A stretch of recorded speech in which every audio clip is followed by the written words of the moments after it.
Hi guys, and welcome to a new look Football Family Feuds. As you can see, I've got a nice new backdrop there, and this is how I intend to do my videos in the future.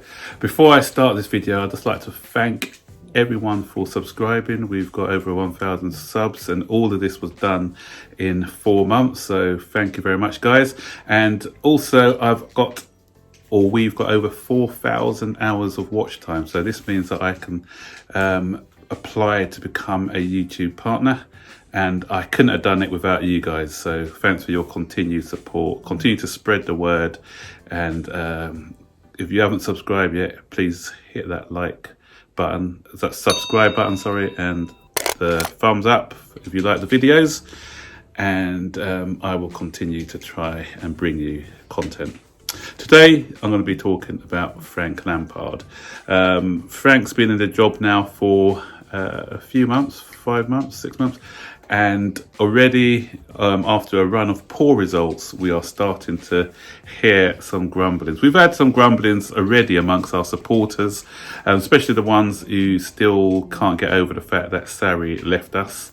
So a lot of guys are looking for any mistake that Frank Lampard does to start to beat him up with. But in today's Telegraph, the first report of the board being unhappy with him are starting to come out, and it's come from Jason Burt in the Telegraph. As I said, where it writes, Frank Lampard will come under serious scrutiny should Chelsea fail to secure a Champions League spot this season. And it goes on to say that questions are being raised about the Chelsea's boss's management of his squad, not least his decision to sideline Kepa Arrizabalaga and also Olivier Giroud. So I just want to give my thoughts on Frank Lampard. First of all, I'm going to give you the pros and then the cons.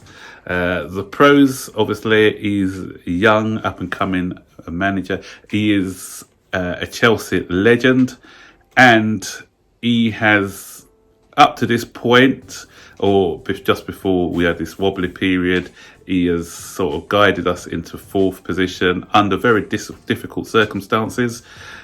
We've had the transfer ban. We've lost our best player in Eden Hazard. So as I said, it's been a really difficult period, but he's kind of galvanised the squad and integrated a lot of our promising young players. So for me, those are the pros. On the con side, he's very inexperienced. So this is only his 2nd year in full-time management. So he's learning his trade on the job. So most managers, they'll kind of start at bottom end and work their way up. Frank sort of had to hit the ground running, and he's gone into the Premier League just in his 2nd season.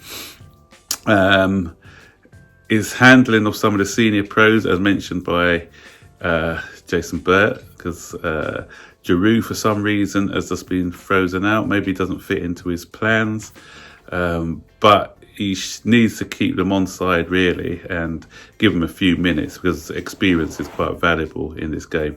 And the other con is obviously this spell that we are going through. We seem to be playing the same way week in, week out, and he just cannot find the answers. And one of the ones that I had to go at him about yesterday as well was the fact that we are getting too many niggly injuries, and I think it may be to do with some of this training sessions and the way that he likes to play, the sort of high tempo. The guys, if they run out of steam. So those are the pros and cons so far. I think he's been let down a bit by the board. He was crying out for reinforcements in January. He identified the areas that we needed reinforcements in, and that was at least another striker and a winger to come in, because we've been creating chances, but we haven't been converting them, and the board haven't really backed him on that score. But if you look at what's happened in the past, we've had similar patterns with other managers who haven't lasted. So this February, March is a sticky period because a lot of managers have fallen in this period. If you look, first of all we had AVB. He started off bright, then he had his dodgy spell and he disappeared. He got the sack just before we played in the Champions League, and that was in March, I think the beginning of March. Scolari, again, bright start from him. Then it tailed off, started to get a bit dodgy again, and he left in February. Di Matteo, we can see the pattern developing. Same script. Good start. And then it all started to go horribly wrong. Results started to go against him. Sack. Jose Mourinho in his second period, it went wrong from the beginning, basically. But when the club saw that it wasn't going to be turned around, he went in like March time. So March is very, very, very dodgy, sticky ground if you are a Chelsea manager. Of late, Roman Abramovich has started to have a change of stance, maybe because he doesn't want to be paying out compensation. He stuck with Antonio Conte until probably middle of middle of June, I think, and it was a standoff because he wanted Conte to get a new job and to resign, not wanting to pay him off, but Conte stood his ground, and in the end he got let go by the club and Sarri came in. Same with Sarri last season. They stuck with him, although some results started to get a bit dodgy towards the middle, but we kind of got through by default, some would say.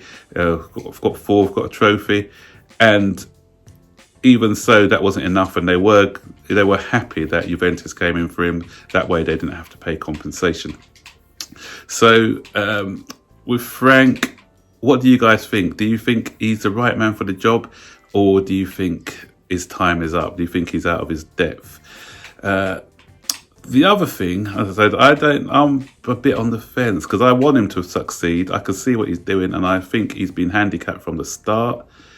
But if you're going to be ruthless, if you look at what happened with Liverpool and Jurgen Klopp, because we've got to use Liverpool as the template these days because they are the team to beat, and they're the team who are successful at this moment in time. So if you look at what happened with Brendan Rodgers had a fantastic season, nearly won the league, but in the next season he wasn't as successful. And the reason why they sacked him, I always believe the reason they sacked him was because Jurgen Klopp became available. And if you look at that season, that's when Jose Mourinho was having his dodgy spell at Chelsea. And I feel that the Liverpool board thought that Chelsea may move in for Klopp, and they saw this as too big an opportunity to miss. So they got rid of Brendan Rodgers. Some may say it's a bit harsh after what he did the season before, but you know, they wanted to act fast before somebody else came in and got a manager of Klopp's calibre. There is somebody similar in Mauricio Pochettino, and he's already said that he wants to come back to the Premier League to manage. And he's somebody who ticks the boxes for Chelsea because he plays a good brand of football. He had a successful spell at Tottenham. Okay, didn't win any trophies, but he continuously got them into the top four after years of not being able to do that. And he's good at integrating the younger players. He's brought through a lot of young players as well. So it's set up nicely for him at Chelsea to achieve. He's ready, he's waiting. Do we make that ruthless decision and get rid of Frank? I know it would upset a lot of people because of Frank's past as a player, but do we judge him now as a manager rather than as a player? I'm just putting it out there. As I said, I'm not swaying one way or the other. I'm just putting these thoughts out there for you to comment on. So what do you think, guys? Do you think, as I said before, is his time up, or does he need more time to get a squad? Do you have trust in what he's doing? Do you believe in his project, or do you think it's going to be same again next season? Do you think that if he gets the players that he wants to get in, that he's going to become a successful manager? Or do you think that he needs to cut his teeth a bit more with another club, gain more experience, and come back to Chelsea when he's more experienced? I'll be very interested to hear all your thoughts. So please comment below, and don't forget, as I said, to like, subscribe, turn on all post notifications, and you'll be notified for our next video. So guys, I'll see you on the next video. Take care for now. Bye bye.